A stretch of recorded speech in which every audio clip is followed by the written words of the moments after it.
Shaina Low, Communication Advisor at the Norwegian Refugee Council, who joins us from occupied East Jerusalem.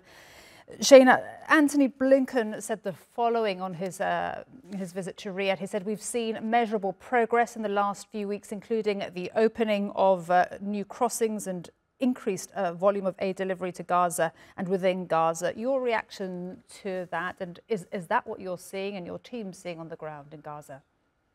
You know, there's been a slight increase in the number of trucks being counted going into Gaza, but it is nowhere near enough to make a dent in the tremendous needs throughout the Gaza Strip. We are still hearing reports of starvation. We are still struggling to carry out distributions to the extent that we would like to in order to just attempt to meet people's basic needs. Many of the trucks that are coming through these crossings are not full. We're focusing so much on the number of trucks that we aren't looking at the quantities, the tonnage, the weight of what is actually coming in. And the amount of aid that has been coming in over the last couple of weeks remains incredibly inadequate for the needs that continue to grow as the people of Gaza approach the end of the 7th month of hostilities. So incredibly inadequate. And Blinken also spoke about the building of a US maritime corridor, which will be open, we believe, in the coming weeks. What difference will that make? How soon can it make a difference? And just how worried would you be, would your teams be? Because what happened to the world's central kitchen staff is so fresh in the memories of the public, of your colleagues as well.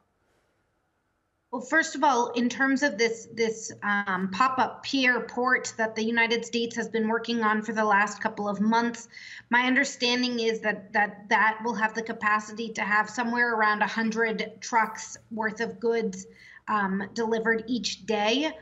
Our biggest concern is that this is going to be seen not as a supplement to the existing crossings, but as a substitute for the existing crossings, particularly if a Rafah offensive moves ahead, in which case it is unlikely that the Rafah crossing from Egypt and the Kerem Shalom crossing from Israel would be operational, or would so what we need to be pushing for is first and foremost a ceasefire. We need an end to hostilities. We need to at least put an end to the killing, the bombardment, the death and destruction and devastation that the people of Gaza have been facing for the last 7 months.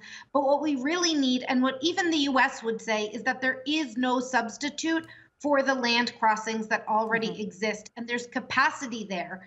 Kerem Shalom, prior to October 7th, was able to process 500 trucks per working day and had capacity for even more than that.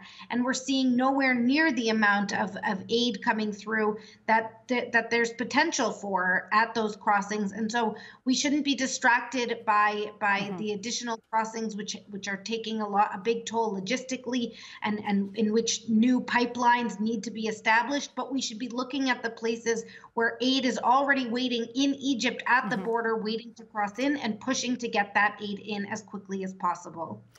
Shaina, we wish you and your teams the best of luck with your work. Shaina Low speaking to us there from the Norwegian Refugee Council. Thank you.